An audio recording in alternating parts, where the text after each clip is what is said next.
ইবাদ, বান্দার হক। কিন্তু বান্দার হকের ব্যাপারে আল্লাহ তাআলা এত ক্ষমতাশীল, তারপরেও তিনি এই ব্যাপারে কি ডাইরেক্ট বলে দিয়েছেন, এই ব্যাপারে যার হক তুমি নষ্ট করেছো, তোমার কথার দ্বারা হোক, হাতের দ্বারা হোক, যে কোনো ভাবে তুমি তার কাছে মাপ না চাওয়া পর্যন্ত, তিনি মাপ না দেওয়া পর্যন্ত আমার কাছে তুমি যত বলবা, এই বলার কোনদিন আমার দরবারে কি হবে না, কবুল। মুসলমান দুইটা ভাগে ভাগ করা হয়েছে, একটা হলো হকুল্লাহ আর একটা হলো কি হকুল। নামাজ পড়েন না, আল্লি শাদি করিয়া কি করেন না, নামাজ পড়েন না। দয়ে ভুলের ভিতরে ছিলা, কিসের ভিতরে, ভুলের ভিতরে ছিলা। এই জন্য আল্লাহ তাআলা বলেন, আমার ইবাদতের ক্ষেত্রে যদি তুমি কোনো ভুল ভ্রান্তি করে থাকো, এই ক্ষেত্রে যদি আমার কাছে মাফ চাও, আমি আল্লাহ তাআলা তোমাকে মাফ করে দিব। কিন্তু বান্দার হকের ব্যাপারে আমার কোনো সিদ্ধান্ত নাই, যতক্ষণ পর্যন্ত তুমি বান্দার কাছে তোমার অপরাধের জন্য তুমি তার কাছে মাফ চাইয়া না। আল্লাহ তাআলা আমাদেরকে সঠিক বুঝ দান করুন। কত সময় আমরা এই পৃথিবীতে আছি ভাই, আসলে এক সেকেন্ডে আমাদের কারো কোনো ভরসা আছে? সামান্য একটু মাথা ব্যথা যন্ত্রণা হয়, আমরা বলে ফেলি, মনে হয় আমার কাছে খুব খারাপ লাগে। এত ভালো ভালো জিনিস যদি আপনার কাছে আনা হয়, এরূপ খাও এরূপ খাও, তারপরেও কি আপনার কাছে খারাপ লাগে না? সামান্য একটু মাথা ব্যথা জনিত কারণে যদি এরকম হয়, তাইলে দেখেন তো আল্লাহ রাব্বুল আলামিন কত ক্ষমতাধর, আল্লাহ কত বড় সুস্থতার জীবন আমাদেরকে দান করেছে।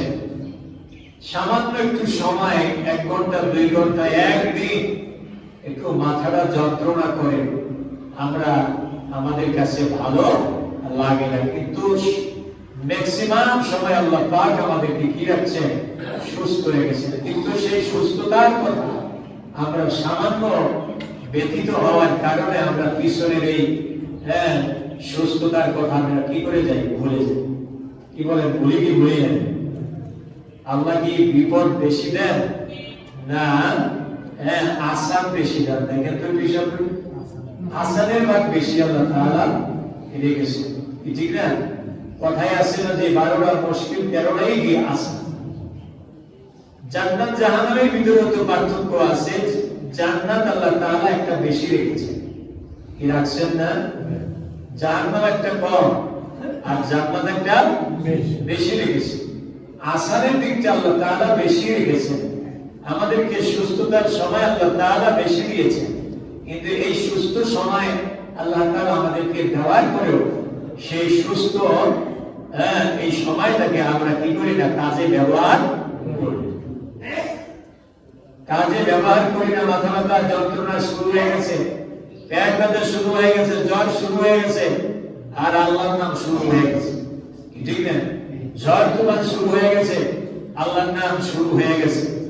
আল্লাহ তাআলা তো বলেন না যে জ্বর তুফান ছাড়ছে, ওই সময় আমার নাম তোমরা বেশি বেশি করে নিবা, এছাড়া অন্য সময় আমার নাম নেওয়া লাগবে না। এরকম কি আল্লাহ তাআলা বলছেন?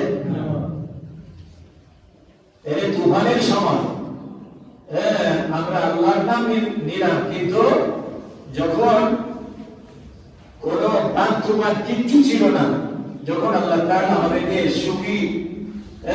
সুখে শান্তিতে বসবাস করার সেই তৌফিক দিয়েছেন, ওই সময় তো আল্লাহরে আমাদের বেশি বেশি করে ডাকা উচিত ছিল কি ছিল না?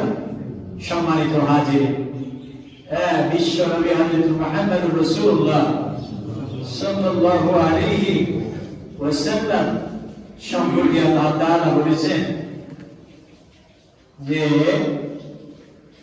তোমাদের মধ্যে যারা আল্লাহ তাআলাকে পাইতে চায়, তারা সেই বিচারের দিনে নাজাত চায় তারা অধিক পরিমাণে আল্লাহ কি করতে হবে, জিকির করতে হবে, অর্থাৎ রাসূল আকরাম সাল্লাল্লাহু আলাইহি ওয়াসাল্লামের আদর্শ গ্রহণ করতে। কার আদর্শ? রাসূল আকরাম সাল্লাল্লাহু আলাইহি ওয়াসাল্লামের আদর্শ গ্রহণ করতে হবে, মানতে হবে। আতিউল্লাহ ওয়া আতিউর রাসূল, আকিমুস সালাহ ওয়া আতুস যাকাত, প্রত্যেকটা জিনিস আল্লাহ তাআলা জোড়ায় জোড়ায় বলে দিয়েছে। কেন বলে দিয়েছে? এর কোনটার থেকে কোনটার গুরুত্ব কম না।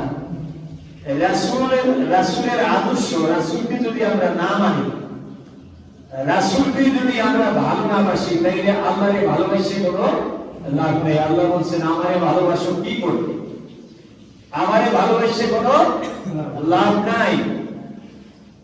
আমার রাসূলের তোমরা কি করো, ভালোবাসো। আমার রাসূলের ভালোবাসলেই আমার ভালোবাসা হয়ে যায়। আমার রাসূলের যদি তোমরা মহব্বত করো, আমার মহব্বত হয়ে যায়। আমার রাসূলের যখন তোমরা মহব্বত করবা, আমিও তোমাদেরকে আমার প্রিয় মহব্বতের বান্দা হিসাবে গ্রহণ করে নিব। সম্মানিত হাজির, এই মাহে রজব চলতেছে, তাই না? এটা হলো কি মাহে রজব, এরপরে শাবান, এরপরে আসছে রমজান আসতেছে। এই রজব মাসে বিশ্ব নবী হযরত মুহাম্মদুর রাসূলুল্লাহ সাল্লাল্লাহু আলাইহি ওয়াসাল্লাম তিনি এই জাগতিক জীবনে অনেক ঘাত প্রতিঘাত এগুলি তাকে বরদাস্ত করতে হয়েছে না? তিনি উহুদের ময়দানে দাম মোবারক শহীদ হয়ে গেছে।